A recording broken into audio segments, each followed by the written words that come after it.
Je vous salue tous dans le nom précieux et suprême de notre Seigneur Jésus-Christ. Bien-aimés de partout dans le monde, vous qui nous suivez, soyez richement bénis. Que la paix du Seigneur Jésus soit dans vos maisons, soit dans vos cœurs, puisse inonder vos pensées afin que vous ne soyez point troublés. Comme le Seigneur a dit, que votre cœur ne se trouble point. Alléluia. Voilà pourquoi je déclare et j'appelle en même temps que cette paix que le monde ne peut pas donner, cette paix que seul Jésus-Christ peut donner, que cette paix-là soit notre partage à nous tous. Vous qui êtes là et moi aussi, que cette paix soit notre partage. Nous en avons besoin, surtout dans ce monde où l'ennemi essaie de nous terroriser, l'ennemi essaie de nous faire peur avec tant de menaces qu'il est en train de brandir. Mais nous, en Christ, nous avons cette paix parce qu'il est le prince de paix. Il vit en nous. Et que cette paix-là abonde, surabonde, que cette paix-là jaillisse de nous, que cette paix-là coule de nous et puisse aussi impacter notre entourage, nos familles et nos proches. Soyez richement bénis au nom de Jésus. Je suis toujours rempli de joie et rempli de passion, d'enthousiasme lorsque je me présente devant vous comme ça, parce que je sais que j'ai reçu une parole venant du Seigneur pour bénir son peuple. Je ne viens pas en mon propre nom, je ne viens pas de moi-même, mais je viens au nom du Seigneur qui m'a envoyé. Et c'est un privilège et en même temps une grande responsabilité. Alors, qu'est-ce que le Saint-Esprit veut nous dire aujourd'hui, veut nous transmettre aujourd'hui? J'ai eu à cœur, par l'Esprit de Dieu, de parler d'un message qu'il a déposé dans mon cœur, que j'intitule la paternité divine.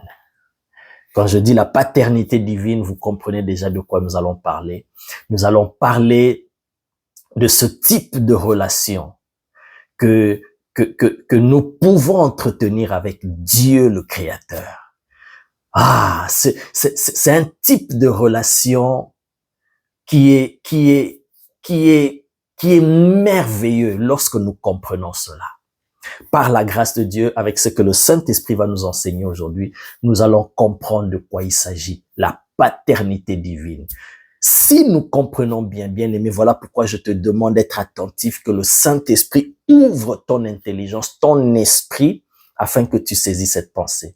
Parce que si tu comprends cela très bien, et que tu mets cela en pratique, tu soupires après ce type de relation avec Dieu, bien aimé, ça va complètement changer ta vie chrétienne, ta marche avec Dieu. Alléluia.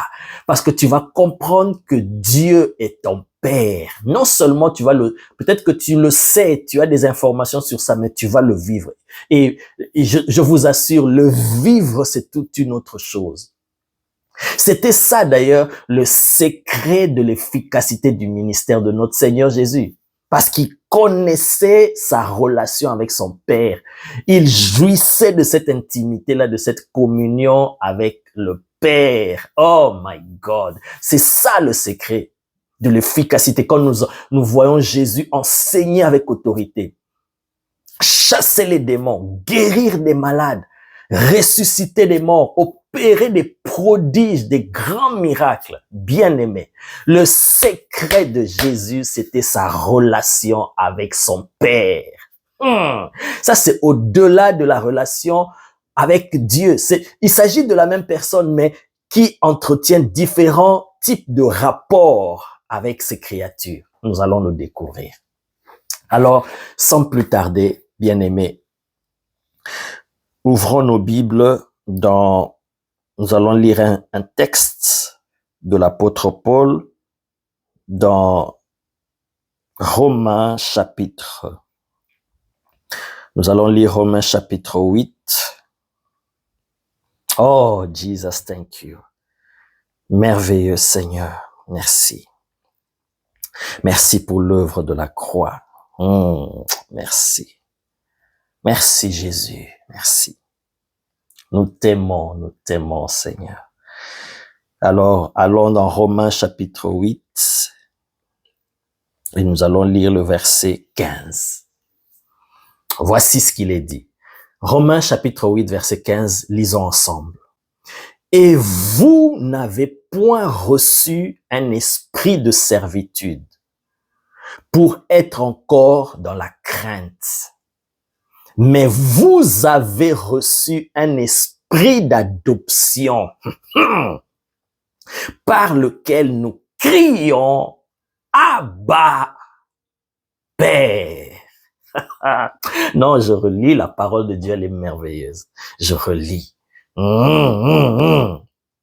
Je relis le verset 15. Et vous n'avez point reçu, ça c'est dans la version Louis II, et vous n'avez point reçu un esprit de servitude pour être encore dans la crainte, mais vous avez reçu un esprit d'adoption par lequel nous crions Abba, Père. Oh my God. J'aimerais que nous puissions lire cela dans la version Bible du Sommeur.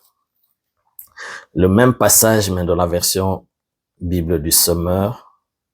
Lisons cela, Romains chapitre 8, verset 15. Voici ce qu'il est dit. En effet, vous n'avez pas reçu un esprit. Quand on parle ici de l'esprit, même dans la version Louis II, vous allez voir que c'est écrit en majuscule. Donc, il s'agit du Saint-Esprit. En effet, vous n'avez pas reçu un esprit qui fait de vous des esclaves et vous ramène à la crainte. Non, vous avez reçu l'esprit en conséquence de votre adoption par Dieu comme ses fils et ses filles. Oh my God! En conséquence de votre adoption par Dieu comme ses fils et ses filles. Car c'est par cet esprit que nous crions Abba, c'est-à-dire Père. Aïe, aïe, aïe, aïe. Oh my God, my God, my God. Alors, ici l'apôtre Paul nous explique que en tant qu'enfant de Dieu, ayant reçu Jésus-Christ dans notre vie comme Seigneur et Sauveur, étant né de nouveau, à cause de cela, parce que nous avons reçu le Fils de Dieu en nous, le Père, Dieu le Père, a envoyé son esprit en nous. Et cet esprit-là crée une filiation. Cet esprit-là venant en nous, il fait de nous des fils et des filles de Dieu. En d'autres termes, des enfants de Dieu. C'est ça qu'on appelle l'adoption. Nous sommes adoptés dans la famille de Dieu par cet esprit-là. Et c'est au travers de cet esprit-là, parce que nous devenons fils et filles de Dieu au travers de Jésus-Christ qui est le Fils de Dieu, nous pouvons l'appeler Abba, Père, chose qui était impossible avant. Alors voici, nous entrons dans le message. Bien aimé, il est important d'abord de situer quelques points qui nous permettront de comprendre et d'aimer l'œuvre de la croix de Golgotha, l'œuvre que Jésus a accomplie pour nous. Il s'agit de Dieu, le Créateur, qui a créé toutes choses, les visibles comme les invisibles. En étant le Créateur, vis-à-vis de ses créatures, Dieu a un type de relation. Parce qu'il est le Créateur, tout est sorti de lui, tout a été créé par lui. En tant que Créateur, il a un type de rapport avec toutes ses créatures. Je dis bien toutes ces créatures visibles comme invisibles. Il a un type de rapport. Et concernant les hommes qui ont été créés à partir d'Adam, du premier homme qui a été créé à l'image de Dieu, Dieu a entretenu un type de rapport avec lui. Jusqu'à ce que l'homme ayant péché, donc tous nous étions Adam, nous avons péché et les hommes ont commencé à se multiplier. Et jusqu'à ce que, à cause du péché d'Adam, nous avons été séparés de Dieu, déconnectés de Dieu. Nous jouissons d'une relation, mais à un certain degré avec le Créateur. Parce que malgré le péché, Dieu n'avait pas rompu sa relation avec l'homme et avec même ses autres créatures. Mais c'est juste la communion qui a été rompue, mais pas la relation. Et la relation consiste à ce que Dieu, le Créateur, a une relation avec ses créatures. Oh my God. Et après un certain moment, Dieu s'est choisi un homme, Abraham, à partir duquel il s'est formé un peuple, une nation qu'on appelle Israël, qui est devenu le peuple de Dieu. Et Dieu a commencé à entretenir à partir d'Abraham un autre type de relation avec les humains. Et il faut comprendre que à partir de ce moment-là, à partir de la déconnexion entre l'homme et Dieu suite à son péché, suite au péché de l'homme, Dieu était devenu loin, il était loin de l'homme. Et l'homme, dans un des messages que j'ai développé, c'est lorsque l'homme a péché, lorsque Adam a péché, il s'est déconnecté de Dieu, l'homme a commencé à avoir peur de Dieu. Alors que avant le péché, l'homme n'avait pas peur de Dieu, il jouissait d'une communion avec Dieu. Et Dieu passait du temps avec l'homme. Mais dans le projet de Dieu, dans le but de Dieu, ce n'est pas le message d'aujourd'hui. Dieu voulait entrer dans l'intimité avec l'homme, vivre dans la communion parce que c'était la raison pour laquelle il a créé l'homme. Oh my God, merci Jésus. Je vous épargne des versets bibliques parce que là, je suis juste en train d'établir le contexte, pas développer ce que je suis en train de dire maintenant. Et lorsque l'homme a péché, pour la première fois, l'homme a ressenti cette émotion qu'on appelle la peur. Lorsque Dieu est venu le visiter dans le jardin, il s'est caché, il a dit, mais j'ai entendu ta voix et j'ai eu peur. À partir de là, l'homme a commencé à avoir peur de Dieu. C'était un rapport d'un Dieu créateur qui est le péché, qui déteste le péché, qui veut vivre une relation avec l'homme, mais l'homme vit encore dans le péché. Donc, c'était une relation compliquée. Mais tout cela, Dieu a annoncé la venue de quelqu'un qui allait réparer, rétablir, restaurer la communion entre Dieu et l'homme.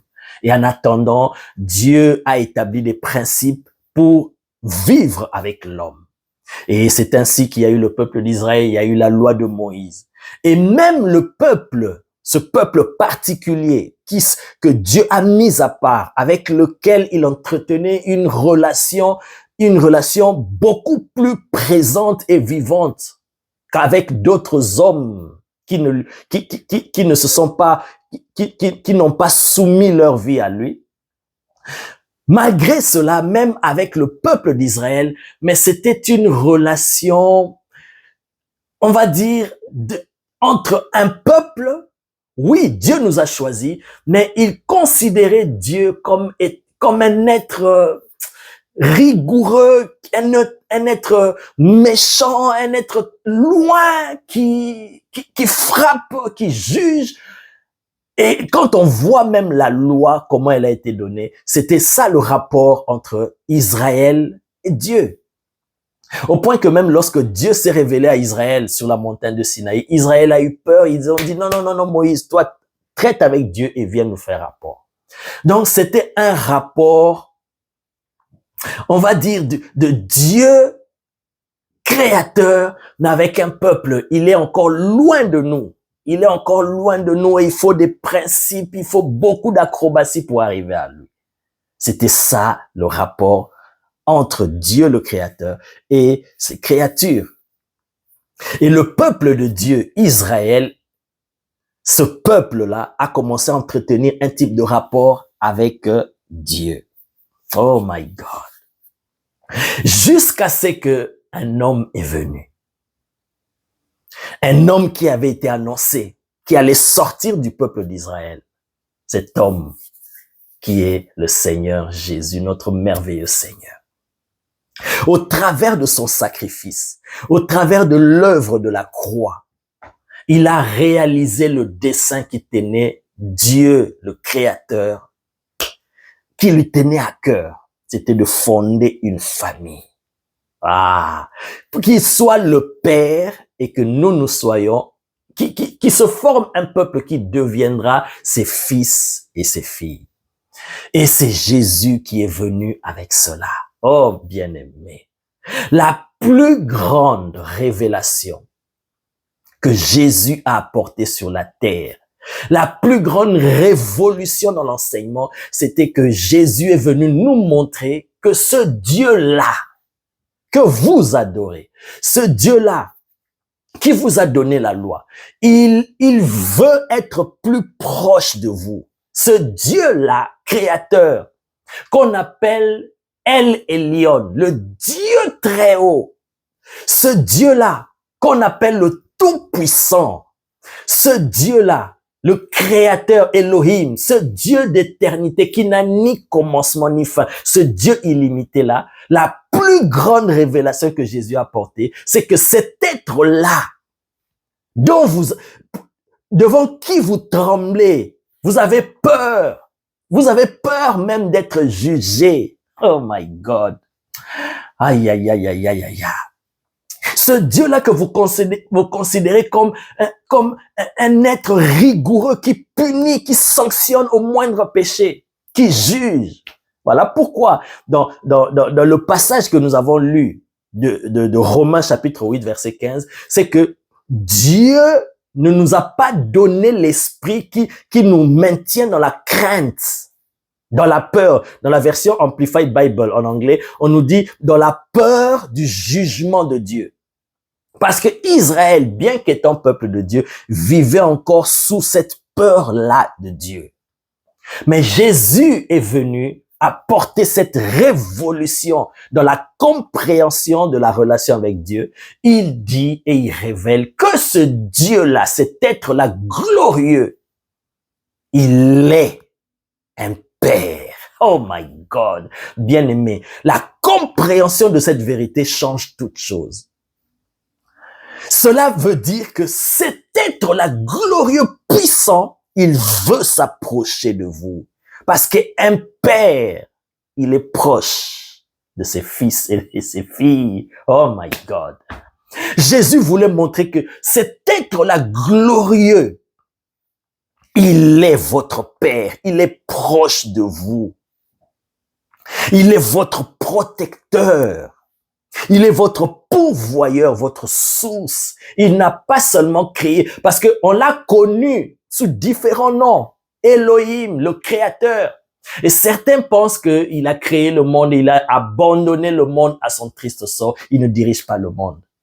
Il est le Tout-Puissant. Il fait ce qu'il veut. Il est tellement grand, tellement puissant qu'on ne peut pas s'approcher de lui. Qu'il est loin de nous, qu'il vit loin de nous et il ne pense même pas à nous. Il ne s'inquiète même pas à nous. Mais Jésus est venu chambouler cela, cette doctrine-là. Il a révélé que cet être-là, il est votre Père. Alléluia. Bien-aimé, ça change toute chose. Ça établit une relation de confiance parce que tu sais que c'est mon Père. Alléluia. Ça, c'est la plus grande révélation que Jésus a apportée. Il est votre Père. Ça change tout. Bien-aimé, vous savez, par exemple, prenons un chef de l'État ou un roi, un empereur. C'est un homme d'autorité, rempli d'autorité lorsqu'il est devant la nation, donnant un discours sur la nation, parlant à la foule, bien aimé. C'est un homme d'autorité que tout le monde craint, tout le monde respecte, tout le monde salue, tout le monde s'incline devant lui avec beaucoup de révérence.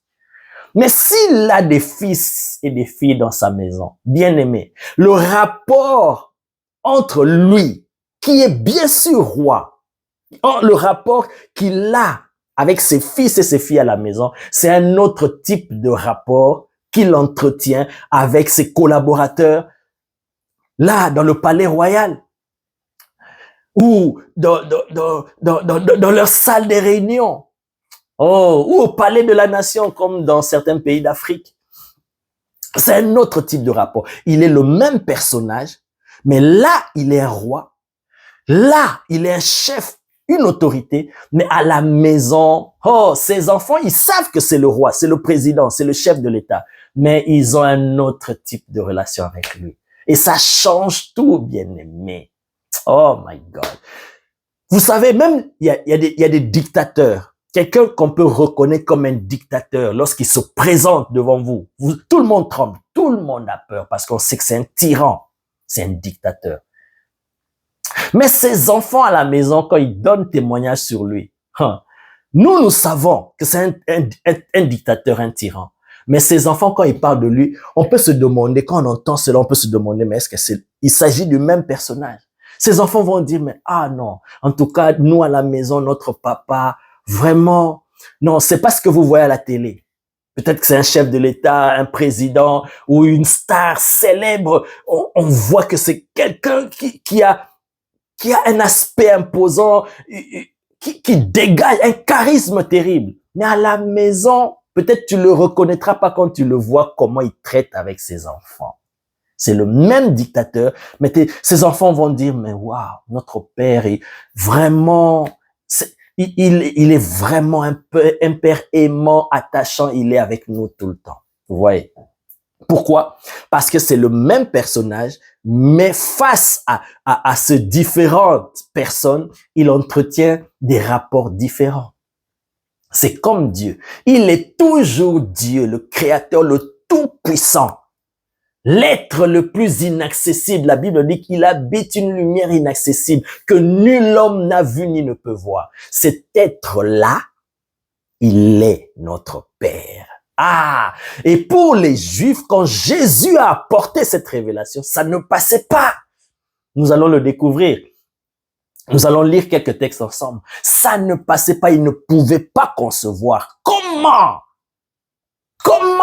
il peut être notre Père? Et comment toi tu l'appelles Père? Bien-aimé, c'était une des plus grandes révolutions que Jésus a apportées. Et c'est une grande bénédiction pour nous si nous comprenons l'avantage ou les avantages que nous tirons quand nous comprenons, nous avons la révélation que Dieu, oh my God, ce puissant être mystérieux qui n'a ni commencement de jour ni fin de vie, qui est éternel,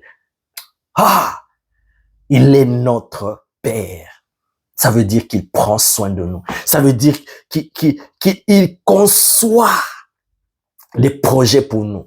Regardez les pères de ce monde. Jésus a dit, si vous les pères de ce monde méchants que vous êtes, vous ne pouvez pas donner des mauvaises choses à vos enfants lorsqu'ils vous demandent des bonnes choses. Et à combien plus forte raison votre Père céleste?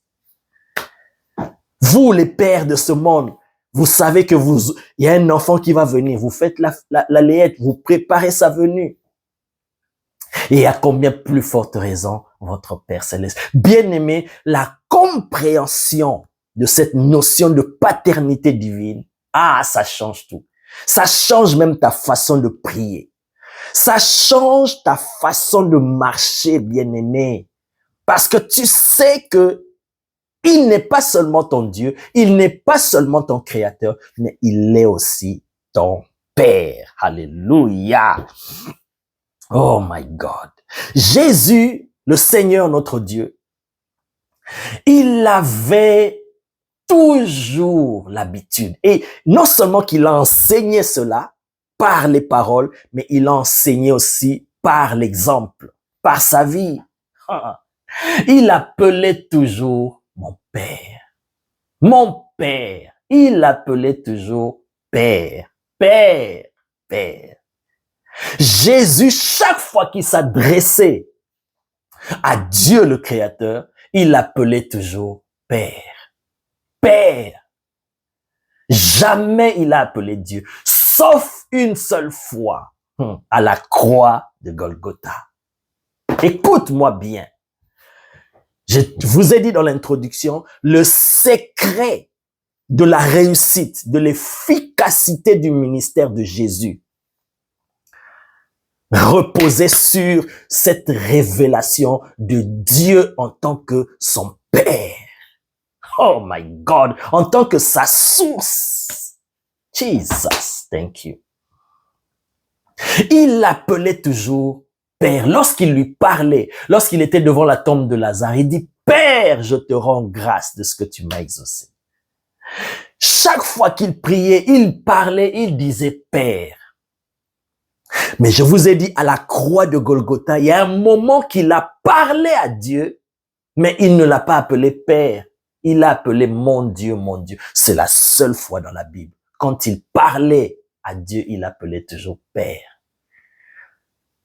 Mais pourquoi il a appelé mon Dieu? Très brièvement, j'ouvre cette parenthèse et je referme. Ce n'est pas le but du message aujourd'hui, mais je suis juste en train de t'expliquer que Jésus, durant tout son ministère terrestre, lorsqu'il priait, lorsqu'il parlait, lorsqu'il s'adressait à Dieu, il appelait toujours Père. Un jour, il marchait avec ses disciples, il a dit, Père, je te rends grâce de ce que tu as caché ces choses aux sages et aux intelligents de ce monde. Vous voyez, plusieurs fois dans la Bible, il l'appelait toujours Père. Mais à la croix, pourquoi à ce moment-là précis, il ne l'a pas appelé Père? Il a dit, Eli, Eli, lama sabachthani. Mon Dieu, pourquoi m'as-tu abandonné? Il n'a pas dit, mon Père, pourquoi m'as-tu abandonné? Parce que le Père ne peut pas abandonner son Fils. Jesus! Comprends, bien-aimé, que tu es un enfant de Dieu, toi qui as donné ta vie à Jésus. Nous allons comprendre cela par le Saint-Esprit. Jésus arrivait à la croix de Golgotha. Lorsqu'il a été crucifié, bien-aimé, Jésus a prononcé cette parole. Ce n'est pas le but de notre message aujourd'hui, mais je veux juste t'expliquer ceci.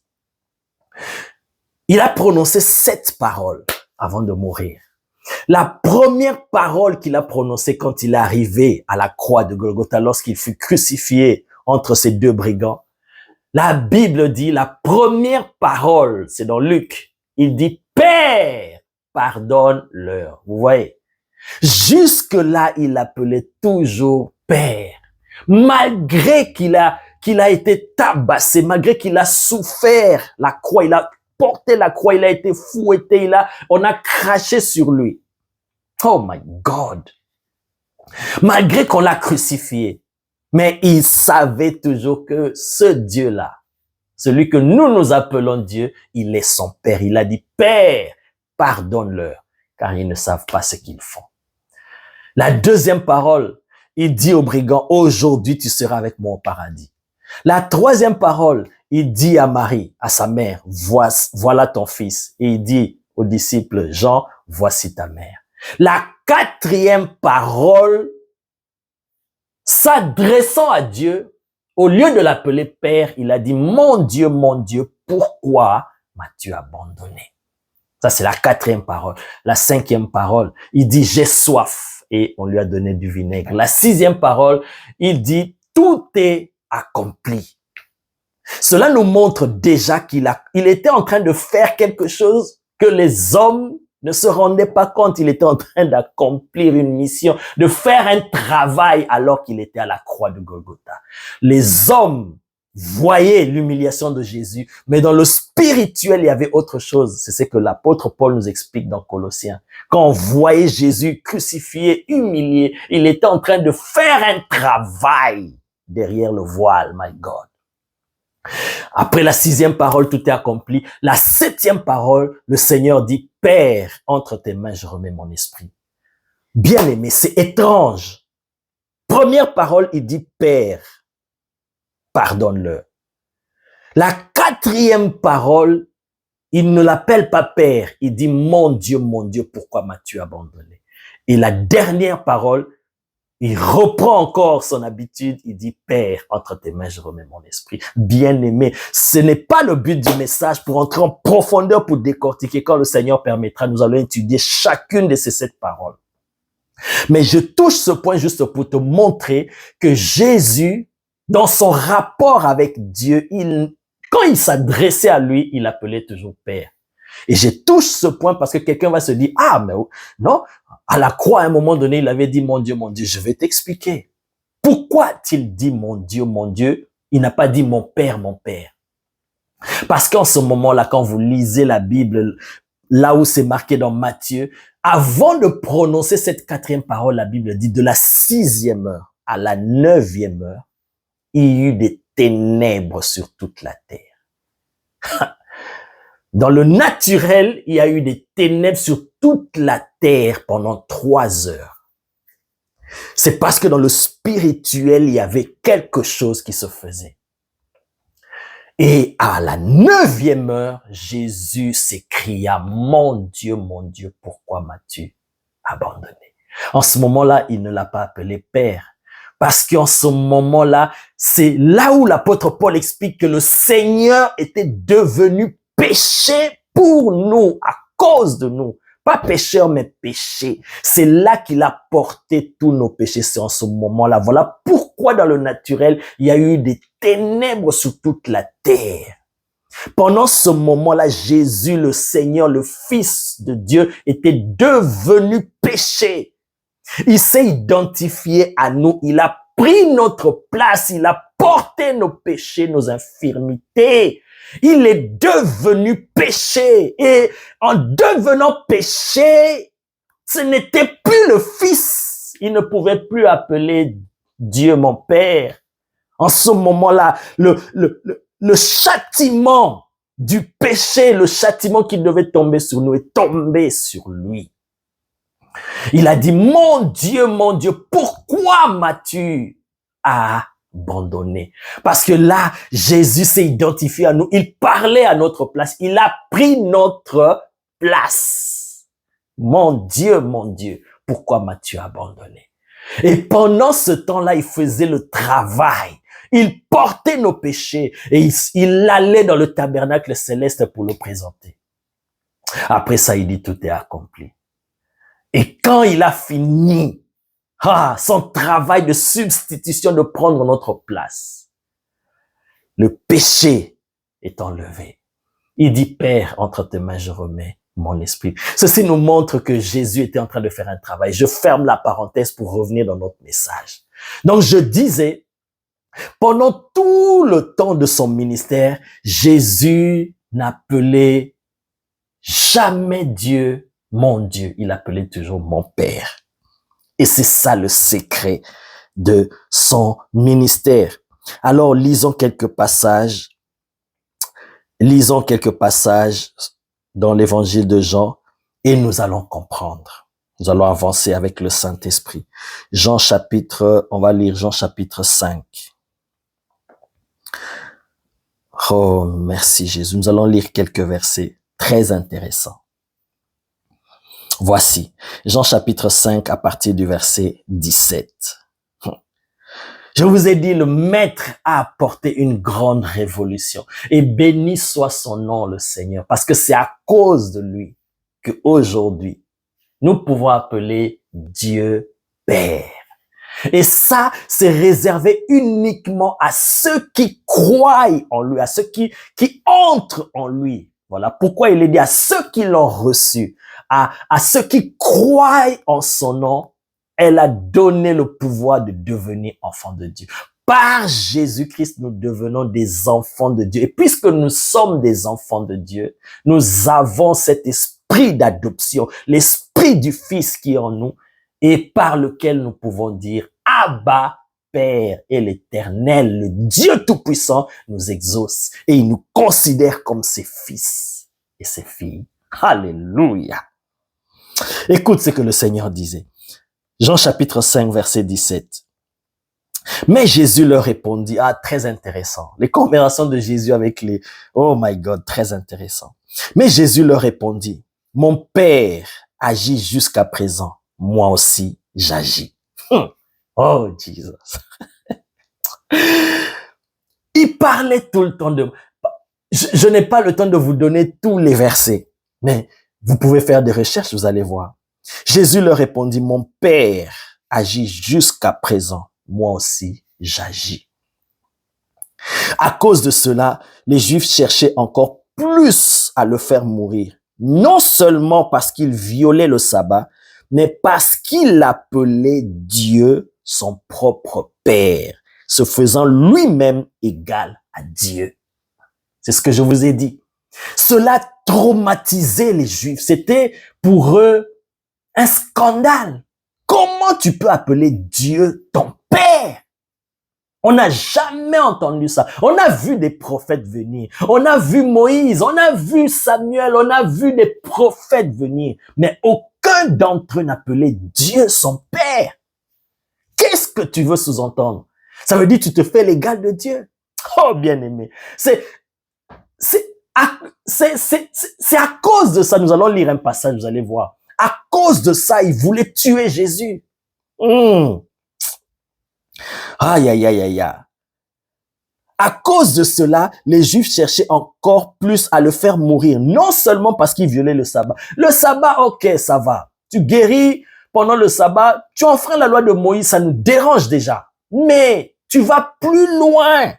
Tu appelles Dieu ton Père, donc tu te fais l'égal de Dieu. Ça veut dire que tu as la nature de Dieu. Si Dieu est ton Père, tu as la nature de Dieu. C'était un scandale pour les Juifs, une folie pour les païens, les savants, les intellectuels, qui disent, mais attends, donc vous voulez nous faire croire que Dieu a un fils? Comment Dieu il peut avoir un fils? Dieu n'a jamais de fils. Oh my God, ce qui est une folie pour les païens, un scandale pour les Juifs, mais pour nous c'est la sagesse, c'est la puissance de Dieu. Parce que si tu comprends que Dieu est ton Père, bien-aimé, ça change ta façon de marcher, ça change toute ta vie chrétienne. Aïe, aïe, aïe, aïe, aïe. Verset 19. Jésus reprit donc la parole et leur dit, en vérité, je vous le dis, continue encore à les scandaliser. Le Fils ne peut rien faire de lui-même. Il ne fait que ce qu'il voit faire au Père. Et tout ce que le Père fait, le Fils aussi le fait pareillement. Il continue verset 20. Car, donc, déjà, ça les énerve qu'il appelle Dieu. Ce Dieu-là que eux, ils vénèrent. Ce Dieu-là, dont ils ne peuvent même pas se donner la peine de prononcer son nom. Les Juifs ont une révérence de Dieu à un niveau pas possible. Et on voit un autre Juif qui vient nous dire que ce Dieu-là est notre Père. Donc, il est proche de nous. Ça ne passait pas. Fais tes miracles que tu veux, mais ça là, ça ne passe pas. Et Jésus continue à encore accentuer sur ça. Il dit, car le Père aime le Fils et lui montre tout ce qu'il fait et il lui montrera des œuvres plus grandes que celles-ci, afin que vous soyez dans l'étonnement. Il continue encore verset 21. Car comme le Père ressuscite les morts et donne la vie, ainsi le Fils donne la vie à qui il veut. Waouh! Il continue, le Père ne juge personne. Regarde l'assurance que le Fils dégage. Bien-aimé, si tu comprends que Dieu est ton Père, Dieu est ta source, tu es sorti de lui, tu es entre ses mains, bien-aimé, tu seras rempli d'assurance quand tu parles, quand tu marches, quand tu pries. Oh my God! Aïe, aïe, aïe, la compréhension de cette vérité, bien-aimé, ça va changer ta vie chrétienne. Regarde comment il parle. Il n'a même pas peur. Pourquoi? Parce qu'il sait, quelque part, il a dit, le Père ne m'a jamais laissé seul. Mon Père, il est toujours avec moi. Il a tant parlé de son Père. Écoute, on continue.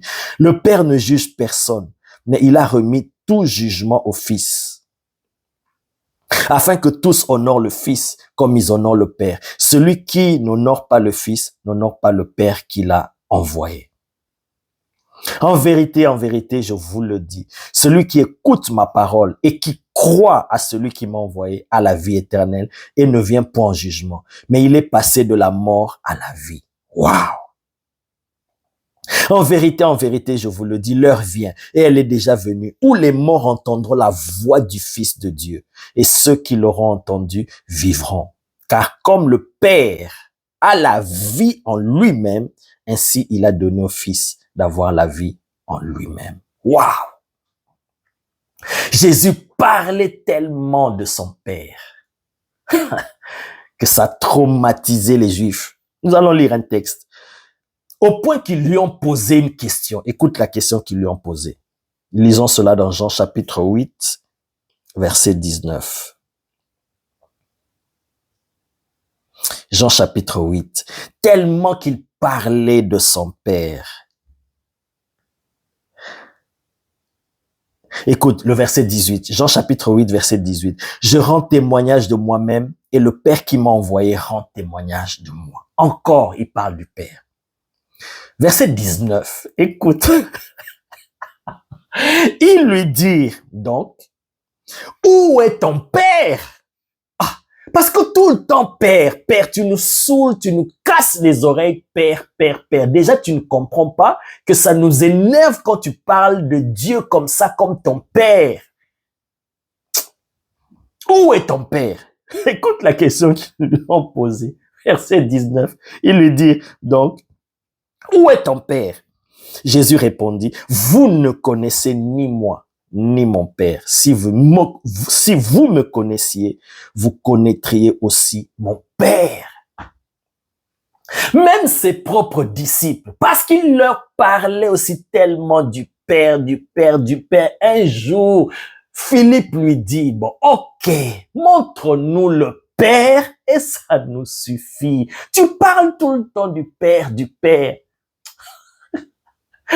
Oh, bien-aimé. Tu sais, quand tu parles trop de quelqu'un, tu parles trop de lui. Cela montre le degré de relation d'amour que tu as avec cette personne. Et tu donnes aux autres aussi l'envie de savoir, mais qui est cette personne? Comme dans un film, juste pour vous faire rire. Dans un film que j'aime beaucoup, Inspecteur Colombo, je ne sais pas si tu connais cette série-là de l'inspecteur Colombo. Tout le temps, quand il mène ses enquêtes, tout le temps, il parle de ma femme a fait ceci, ma femme me dit, ma femme.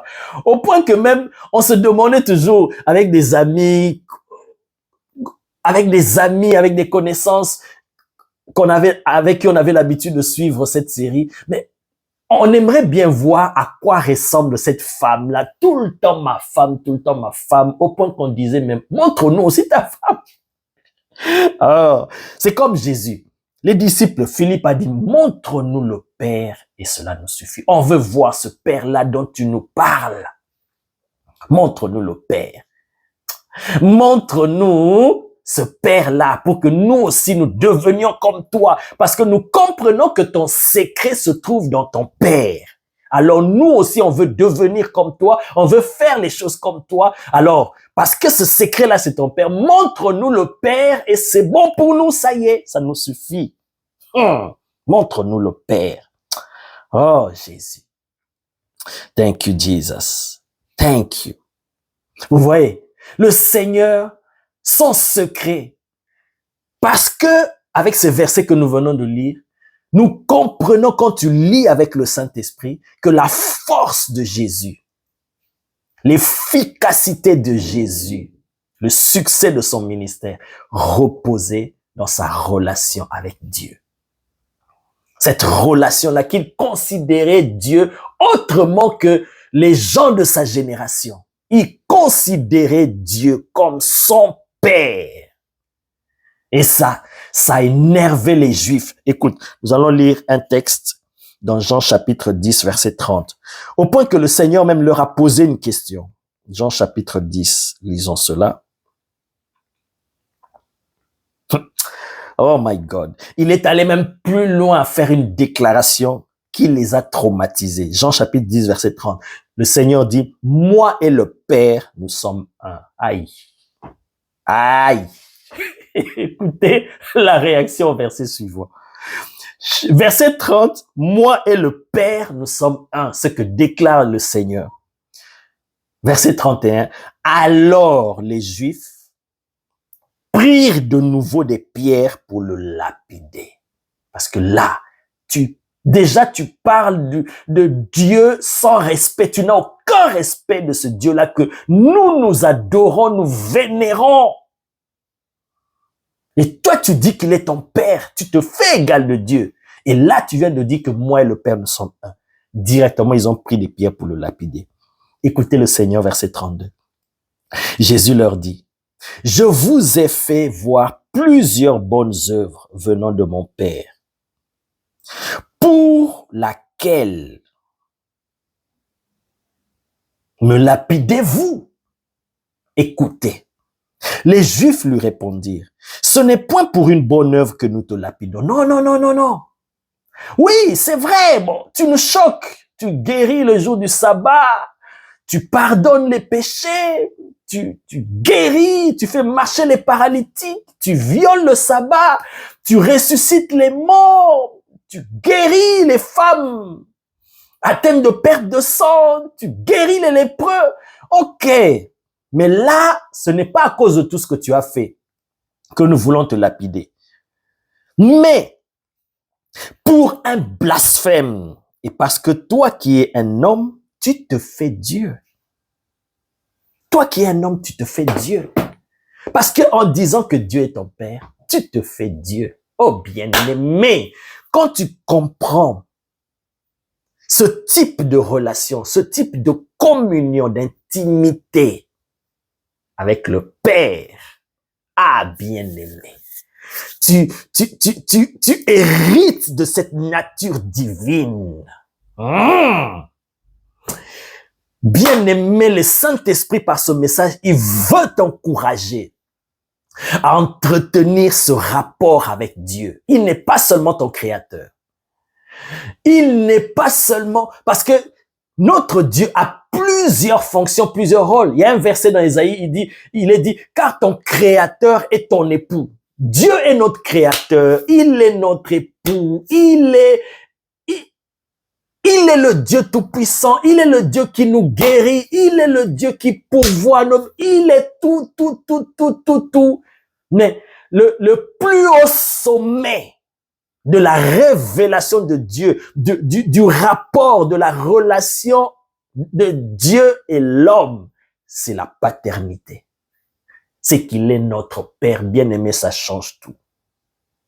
En tant que Père pour nous, ça veut dire que nous sommes ses fils et ses filles, ses enfants. Nous avons sa nature. Tel qu'il est, tel nous sommes. Bien-aimé, si tu comprends cette révélation, tu intègres cela dans ton esprit, non dans ton cerveau, mais dans ton esprit. Tu es illuminé par rapport à cela. Bien-aimé, tu marcheras dans l'assurance.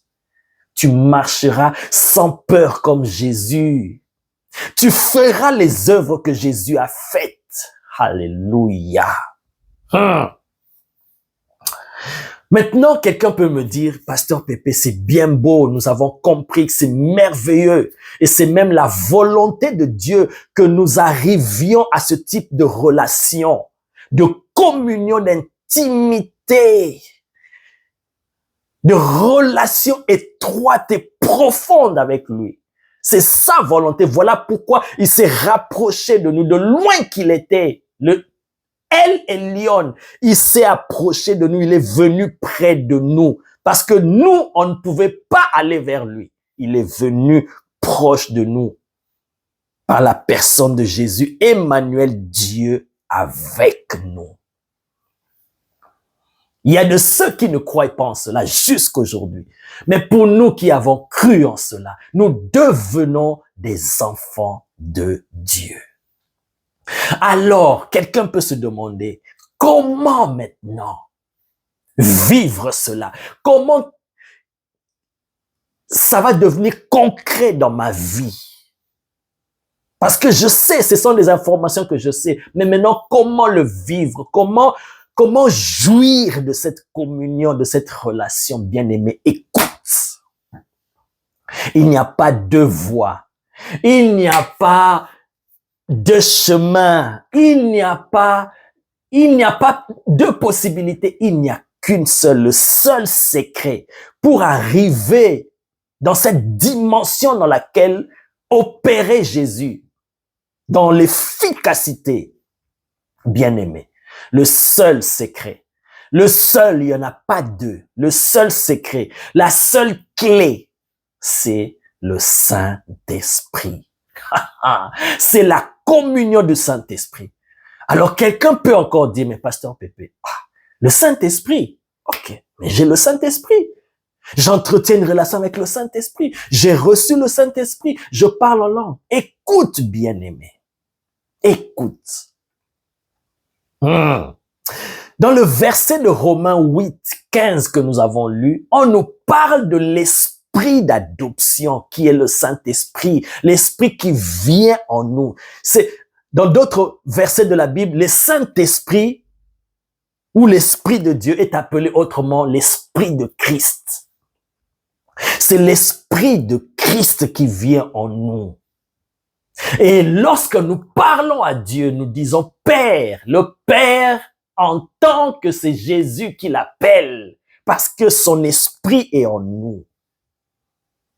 C'est seulement par le Saint-Esprit que nous pouvons arriver dans cette dimension de communion et de jouir de la relation de père et fils. Ce dont a bénéficié Jésus. Il nous a montré le modèle. Mais maintenant, il faut comprendre ceci. Écoute attentivement. Parce que tu vas te dire, oui, mais j'ai le Saint-Esprit. Mais je n'arrive pas à jouir de cette dimension. Oui, parce qu'il y a quelque chose qu'il faut comprendre. Jesus, thank you. Je viens de dire que c'est par le Saint-Esprit. Parce que la communion avec le Saint-Esprit nous mène, nous plonge dans l'intimité avec le Père. C'est seulement par le Saint-Esprit, qui est l'Esprit de Christ, que nous pouvons entrer dans les profondeurs du Père et jouir de cette communion. Mais maintenant, écoute.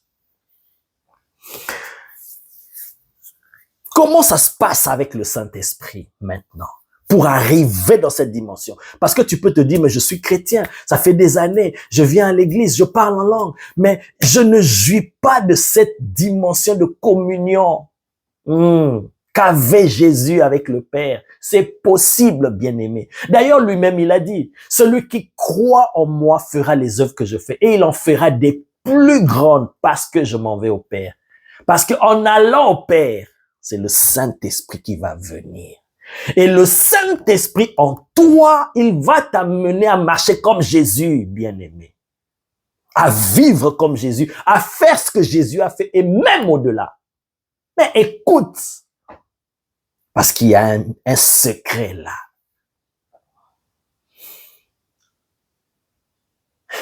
Lorsque nous recevons Jésus, écoute attentivement. Lorsque nous devenons enfants de Dieu, nous naissons de nouveau. La Bible dit dans Jean chapitre 1 verset 12, à ceux qui l'ont reçu, à ceux qui croient en son nom, elle a donné le pouvoir de devenir enfants de Dieu. Nous devenons enfants de Dieu. Écoute bien, parce que là, dans mon introduction, dans tout ce que j'ai posé comme base, j'ai parlé de la relation de Jésus et son Père. Ça veut dire un père et son fils. Je répète, entre un père et son fils. C'est le fils. Parce que quand il dit le père aime le fils et il lui montre toutes choses, il ne lui cache rien. Vous voyez, Jésus parle bien du père, de la relation entre le père et le fils. Ou entre parenthèses, la fille, pour que tu ne te sentes pas exclu, toi qui es une femme, un enfant de Dieu, de sexe féminin. Le Seigneur ne parle pas de la relation entre le père et son enfant. Il parle de la relation entre le père et le fils. Le fils, c'est une dimension qu'atteint l'enfant. J'étais en train d'expliquer en disant, lorsque nous recevons Jésus dans notre vie comme Seigneur et Sauveur, nous sommes des enfants de Dieu. De la même manière, dans le naturel, quand tu es un enfant, tu n'es pas appelé à rester enfant, mais à grandir. Quand tu grandis, tu atteins la maturité, tu deviens un fils, une fille, on te confie des responsabilités et tu gères. Tout ce que nous avons lu concernant Jésus ici, c'est le Père et le Fils. C'est le Fils qui parle de la relation, de la communion avec le Père. C'est ce à quoi Dieu nous appelle. Alléluia! Et c'est possible. Pour jouir de cette dimension de communion, ce n'est pas en étant enfant de Dieu, mais en devenant fils. Ah! Donc, quand tu es né de nouveau, tu es enfant de Dieu. Mais il ne te faut pas s'arrêter là. Il faut grandir, atteindre la maturité, atteindre la dimension de fils. Le Seigneur Jésus a commencé à jouir de cette relation. Tout ce que nous avons lu ici, c'est quand il est devenu fils. Pas quand il était enfant, quand il était né, il était bébé. Non, mais quand il est devenu fils. Après son baptême, la voix dit, celui-ci est mon fils bien-aimé, en qui j'ai mis toute mon affection, écoutez-le. C'est lorsqu'il est devenu fils, qu'il a commencé à faire les œuvres de son Père. Écoute-moi attentivement. Le Saint-Esprit, par ce message, veut t'appeler à grandir, bien-aimé. Il ne s'agit pas de faire 10 ans à l'église depuis qu'on s'est converti. Non, il ne s'agit pas de nombre d'années, il ne s'agit pas de tout. Il s'agit de grandir spirituellement et devenir un fils, une fille. Ça veut dire que tu atteins une maturité spirituelle. C'est à partir de là. Parce que tout ce que nous avons lu concernant Jésus, c'est quand il est le Fils. Il parle du Fils et du Père. Alléluia. Oh, Jesus, thank you. C'est lorsque, après son baptême, que le Père a dit, celui-ci est mon Fils bien-aimé, en qui j'ai mis toute mon affection, écoutez-le. C'est alors qu'il a été envoyé. Ésaïe chapitre 9, verset 5, un enfant nous est né, un fils nous est donné pour être en bénédiction aux nations, pour marcher comme Jésus et faire les œuvres de Jésus. Oui, il l'a fait dans le statut de fils.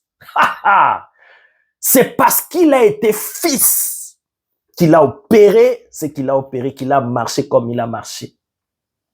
Parce que quand tu es encore un enfant, on ne peut pas t'envoyer. On ne peut pas te confier des responsabilités. Galates chapitre 4 verset 1. Aussi longtemps que l'héritier est encore enfant, il ne diffère en rien d'un esclave. Quand nous naissons de nouveau, nous faisons partie de la famille de Dieu. Nous sommes des enfants de Dieu. Nous quittons le statut de créature de Dieu. Nous quittons le statut du peuple de Dieu. Nous entrons dans le statut maintenant d'enfant de Dieu, dans la famille de Dieu. Mais nous sommes encore enfants. Ésaïe chapitre 9 verset 5. Un enfant nous est né. Oui, nous sommes enfants. Mais pour que tu deviennes un don, pour que le Fils commence à reproduire les œuvres du Père, marcher avec assurance, bien-aimé, tu dois grandir, tu dois quitter le stade d'enfant et devenir fils. Voici le secret. Et tout ça, ça passe par le Saint-Esprit. C'est le Saint-Esprit qui nous amène de cette dimension d'enfant jusqu'à devenir fils. Et laisse le Saint-Esprit faire ce travail. Oh my God. Voilà pourquoi maintenant tu peux comprendre que bien que tu es enfant de Dieu, ça fait peut-être 5 ans, 10 ans, mais tu ne vois pas les œuvres de Christ, les œuvres du Fils au travers de toi. C'est parce que peut-être tu es resté encore enfant. Grandis, deviens fils. Alors là, c'est le Père qui va te présenter. C'est le Père qui va t'envoyer, tu vas devenir un don. Alléluia. Oh my God. Le Seigneur bien-aimé, il veut t'utiliser. Il veut nous utiliser dans ces temps de la fin. Mais pour que nous soyons productifs, pour que nous soyons des producteurs de preuves, comme le disait l'apôtre Maurice Cérulo, qui est déjà auprès du Seigneur, pour que nous devenions des producteurs de preuves bien-aimés, nous devons atteindre la dimension de fils. Romains chapitre 8, verset 'Parce que quelqu'un peut se demander, ok, j'ai compris tout ça. Je soupire après cette dimension. Je veux. Et combien de temps ça peut prendre depuis que je suis né de nouveau pour atteindre cette dimension de fils? Il doit s'écouler combien d'années? Il ne s'agit pas du temps, bien-aimé. Il ne s'agit pas du nombre d'années, rien du tout. Il s'agit de ta croissance. Alors, comment ce processus-là se passe? Écoute, Romains chapitre 8. Romains chapitre 8, verset 14. Romains chapitre 8, verset 14. Écoute ce que dit le Seigneur. Car tous ceux qui sont conduits par l'Esprit de Dieu sont fils de Dieu. Voilà. Qui est fils de Dieu? Pour opérer comme Jésus, pour marcher comme Jésus. Lui qui disait toujours, mon Père, mon Père, mon Père, mon Père agit jusqu'à présent, moi aussi j'agis. Le Père aime le Fils. Il parle de la relation entre le Père et le Fils, pas le Père et l'enfant. Alors, que dois-je faire pour devenir fils? Voici ce que nous venons de lire. Car tous ceux qui sont conduits par l'Esprit de Dieu sont fils de Dieu. Aïe, tu veux devenir fils et fille de Dieu. Toi qui es déjà un enfant de Dieu, laisse-toi conduire par l'Esprit de Dieu. Donc, ça veut dire par ce verset, si tu n'es pas conduit, si tu n'es pas encore conduit, ou si tu ne te laisses pas conduire par l'Esprit de Dieu, tu ne marches pas selon l'Esprit de Dieu, tu n'as pas encore atteint la dimension de fils. Tu es encore un enfant. Mais si tu veux faire comme Jésus, marcher comme Jésus, bien-aimé, laisse-toi conduire par l'Esprit qui est déjà en toi. Tu ne vas pas le chercher, il est déjà en toi. Parce que quand tu reçois Jésus pour que tu naisses de nouveau, il faut l'Esprit de Dieu, c'est lui qui produit, c'est lui qui crée la filiation. Il est déjà en toi, tu es déjà un enfant de Dieu.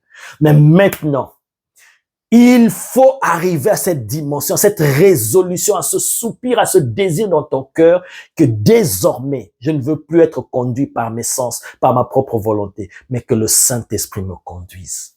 Conduis-moi, Saint-Esprit. Au fur et à mesure que tu te laisses conduire par l'Esprit de Dieu, tu avances vers la stature de fils. Et quand tu es fils, on t'envoie, tu deviens un don. Un enfant nous est né, un fils nous est donné. Parce que tu as la maturité maintenant. Le Père a confiance en toi, il t'envoie. Alléluia. Vous voyez. C'est aussi simple que ça, mais puissant. Puissant. Le Père veut t'utiliser. Il veut se servir de toi, de moi, comme avec le Seigneur Jésus, son Fils. D'ailleurs, le Seigneur lui-même, il a dit, comme le Père m'a envoyé, moi aussi je vous envoie. Oui, mais voici, le Saint-Esprit veut nous montrer aujourd'hui comment et quel était le secret de Jésus pour marcher comme il a marché, pour opérer comme il a opéré. C'était sa communion, son intimité avec le Père. Après son baptême, le Saint-Esprit, le même esprit. Dieu ne nous a pas donné un autre esprit. C'est le même esprit, le même Saint-Esprit. Alléluia, que le Jésus nous a donné. Le même esprit qu'il a utilisé, qu'il a rempli, qu'il a conduit. Jusqu'à faire les choses qu'il a faites. C'est le même esprit qui est sur nous. Je vais terminer en donnant ce passage. Lisons un passage dans Jean chapitre Jean chapitre 16, verset 23.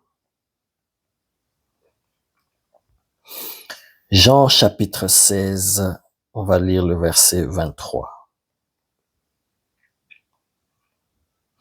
Ici, le Seigneur, il parle, on va pas lire tout le chapitre, si vous lisez tout le chapitre, vous verrez qu'il parle du Saint-Esprit. Il parle, il annonce la venue du Saint-Esprit, le ministère du Saint-Esprit, ce que le Saint-Esprit va faire, l'avantage qu'il va apporter. Et au verset 23, il dit ceci. En ce jour-là, quel jour? Le jour où le Saint-Esprit viendra en vous. Oh my God. Il dit en ce jour-là, vous ne m'interrogerez plus sur rien. En vérité, je vous le dis. Ce que vous demanderez au Père, il vous le donnera en mon nom. Parce que le Saint-Esprit viendra en vous, l'esprit d'adoption, l'esprit de Christ. Parce qu'il viendra en vous. Il dit en ce jour-là, tout ce que vous demanderez au Père, il vous le donnera. Pourquoi? Parce que le Père, lorsqu'il t'entendra parler, à cause de l'esprit de son Fils qui est en toi, quand tu vas crier Abba, Père, parce que Jésus, je vous ai dit, durant toute sa vie, son ministère terrestre, quand il parle au Père, c'est Abba, Père. Abba, c'est en araméen qui signifie Père. Oui. Pourquoi le Seigneur dit que ce que vous demanderez au Père, il vous le donnera en mon nom? C'est parce que quand le Père t'entendra prier, l'invoquer en disant Père, il sait que la seule personne qu'il appelle Père, c'est son Fils, pas son enfant, son Fils. Et le Père n'a jamais rien refusé à son Fils. Le Seigneur Jésus a dit, Père, je te rends grâce de ce que tu m'as exaucé, car tu m'exauces toujours.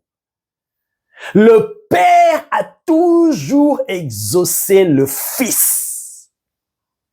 Et parce que désormais, l'Esprit du Fils est en nous, et par lequel nous nous permettons, nous avons le privilège, la grâce, à cause de cet esprit-là, d'appeler Dieu Père. Lorsque nous invoquons Dieu en disant Père, comme il n'a jamais rien refusé au Fils, il ne va rien nous refuser. Parce que quand nous parlons, il entend la voix du Fils en nous. Est-ce que vous comprenez cela? C'est notre dimension de confiance, d'assurance. My God! Voilà pourquoi Jésus, il n'a jamais échoué dans son ministère. Si nous comprenons ces choses par l'Esprit de Dieu bien-aimé. Je prie, parce que je ne sais pas si je traduis tout ce que je dois traduire, mais le Saint-Esprit va continuer son œuvre en t'illuminant par rapport à ce message. Et que tu entres dans la dimension où Dieu veut te voir, traiter avec lui, Père et Fils. Il ne va rien te refuser. Pourquoi? Parce que l'esprit d'adoption, l'esprit de Christ, le Saint-Esprit est en toi. Et quand tu parles, Père, c'est autre chose. Je termine en disant ceci. Vous voyez le verset que nous avons lu dans l'introduction, Romains chapitre 8, verset 15. Revenons dans ça. Romains chapitre 8, verset 15. Je relis encore. Et vous n'avez point reçu un esprit de servitude pour être encore dans la crainte, mais vous avez reçu un esprit d'adoption par lequel nous crions Abba, Père. Par lequel nous disons non. La Bible ne dit pas nous disons. Par lequel nous déclarons non. Par lequel nous crions My God! Abba! Père! C'est un cri. Attention, quand je parle de cri ici, j'ai déjà enseigné dans un des messages. Quand je parle de cri ici, ce n'est pas faire du bruit et casser les oreilles aux gens qui sont autour. Non. C'est quand on dit par lequel nous crions à ma Père, ça veut dire nous invoquons, nous appelons. Ça vient du fin fond de nos cœurs. Quand Jésus a dit la première parole sur la croix, Père, pardonne-leur. Ce n'était pas crier en faisant du bruit au point que tout Jérusalem a entendu. Non. Mais ça venait du fin fond de son cœur. Quand il parlait à son Père. Et c'est la même chose. Ici, l'apôtre Paul dit, par lequel nous crions Abba, Père bien-aimé. C'est une autre dimension de la révélation de Dieu. Arriver à cette dimension de comprendre que Dieu est ton Père. Quand tu l'appelles Père, quel est ce Père terrestre? Lorsqu'il entend que son enfant a crié, il reconnaît la voix de son fils en danger, ou l'appeler, peu importe, bien-aimé, qui qu'il soit chef de l'État, peu importe ce qu'il faisait, il entend le fils de ses entrailles crier, pousser un cri. Il ne restera pas insensible. À combien plus forte raison, le Père céleste. Voilà pourquoi Jésus a toujours été exaucé. Il marchait avec cette assurance, cette confiance-là, bien-aimé. Je vous parle des choses réelles et vraies et je soupire en moi, je crie en moi, je prie que l'Éternel te fasse entendre le cri de son cœur pour toi par rapport à ce message. Que tu entres dans cette dimension-là. J'ai compris quand le Seigneur m'a donné ce message, pourquoi chaque fois quand je prie pour les gens, que ça soit au téléphone, peu importe, je commence toujours, peu importe la situation, la gravité de la situation, quand je commence à prier, je dis toujours, Père, je te rends grâce. Ce n'est pas quelque chose que moi-même je me suis donné comme discipline. Tu vas te dire, ok, comme je comprends ce que le pasteur Pépé vient d'enseigner, désormais moi aussi, c'est fini. Je vais commencer à appeler Dieu dans ma prière, Père, Père. Non, ce n'est pas une imitation, une copie, une répétition comme un perroquet. Non, c'est la révélation, la compréhension. C'est le Saint-Esprit en toi. Après que tu l'aies laissé te travailler, t'amener dans la dimension de fils, tu grandis dans la maturité, tu manges la parole, tu te laisses conduire par lui, tu vis dans l'intimité, la communion avec le Saint-Esprit bien-aimé. Ça va devenir un mécanisme en toi. C'est le Saint-Esprit, l'Esprit de Christ qui sera en toi et ça devient un automatisme. Ta prière sera toujours Père, Père, Père.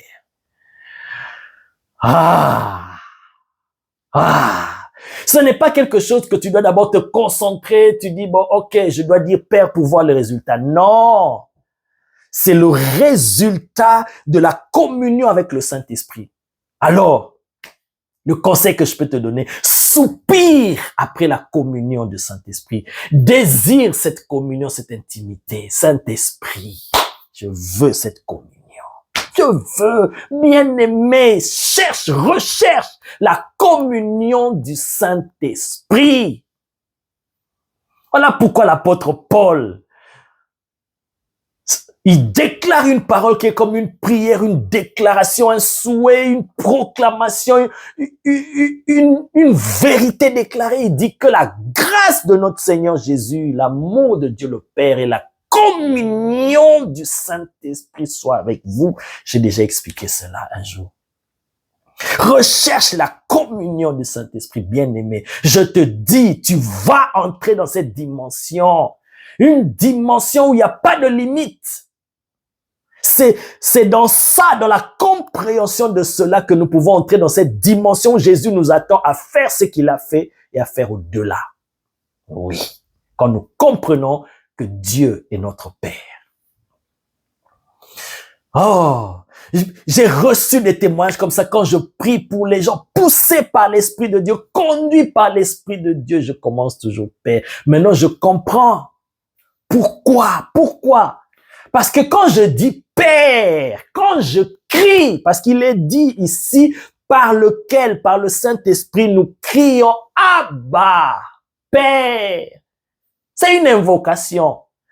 Quand je dis Père, hey, hey, il tourne ses regards parce qu'il a entendu son fils bien-aimé l'appeler Jésus-Christ au travers de moi. Oh my God. Je termine en disant ceci. Il y a un homme de Dieu que je connais. Peut-être que la plupart d'entre vous, toi qui vas suivre ce message, tu ne le connais même pas, mais écoute seulement ce témoignage pour confirmer, appuyer ce que je suis en train de dire. Un homme de Dieu que j'aime beaucoup. Je ne l'oublierai jamais. Pourquoi? Parce que c'est au travers de lui. Le Seigneur s'est servi de lui pour que je fasse la rencontre personnelle avec le Seigneur, le Dieu de gloire. C'est cet homme que Dieu a utilisé, l'évangéliste Kiziamina Kibila, Jean Oscar. Et c'était dans l'église de mon père spirituel. Oh my God. Cet homme de Dieu, l'évangéliste Kiziamina, quand Dieu m'a donné ce message, directement j'ai pensé, je me suis dit, je comprends. Pour ceux qui le connaissent, pour ceux qui connaissent son ministère, tu peux chercher sur YouTube et tu vas voir. Quand il prêche. Et au moment de commencer à prier pour des gens, un homme de miracle, un homme que Dieu a utilisé puissamment par des miracles extraordinaires. Ordinaires. Dans des stades partout dans le monde. Mais il a, je ne sais pas si je peux appeler ça habitude ou coutume, mais chaque fois qu'il veut commencer le service de prier pour les gens, pour les malades, les guérisons. My God. Quand il commence à prier,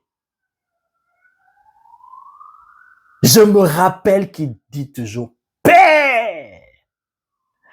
Père. Il crie. Romains 8, 15. Et vous n'avez point reçu un esprit de servitude pour être encore dans la crainte, mais vous avez reçu un esprit d'adoption par lequel nous crions Abba, Père. Je ne te demande pas de crier, je t'ai déjà fait remarquer que quand je dis crier ici, ce n'est pas faire du bruit, mais c'est invoquer. Tu peux invoquer même dans ton cœur sans que quelqu'un qui est à gauche, à droite entende. Avant de commencer à déclarer, il crie toujours Père bien-aimé. Et après, quand il se met à prier pour des gens, des miracles et des délivrances opèrent. J'ai compris. Oui. Nous avons, nous, l'Esprit de Dieu, l'Esprit d'adoption, qui a fait de nous des enfants de Dieu, et il nous conduit, il nous travaille, il nous amène à la stature de Christ pour devenir fils. Et quand nous devenons fils, nous crions Père. Ce Père qui a toujours exaucé son Fils par excellence, Jésus-Christ, il nous exaucera. Peu importe le problème. Comprends et vis cette relation de père et fils avec ce Dieu bien-aimé. Ta vie chrétienne sera autre chose. Et tu deviendras un producteur de preuves. Tu marcheras dans l'assurance.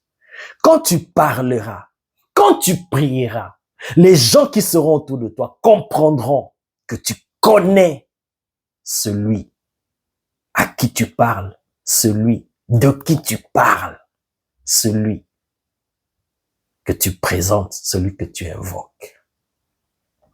Je termine en disant que le Saint-Esprit te fasse plonger dans cet univers de la communion avec le Père, dans l'intimité avec le Père. Il n'y a que le Saint-Esprit qui connaît les profondeurs du Père. Il est déjà en toi, si pour autant tu as reçu Jésus dans ta vie. Mais maintenant, laisse-le te conduire. Parce que ne sont fils que ceux qui sont conduits par l'Esprit de Dieu. Sois béni au nom de Jésus.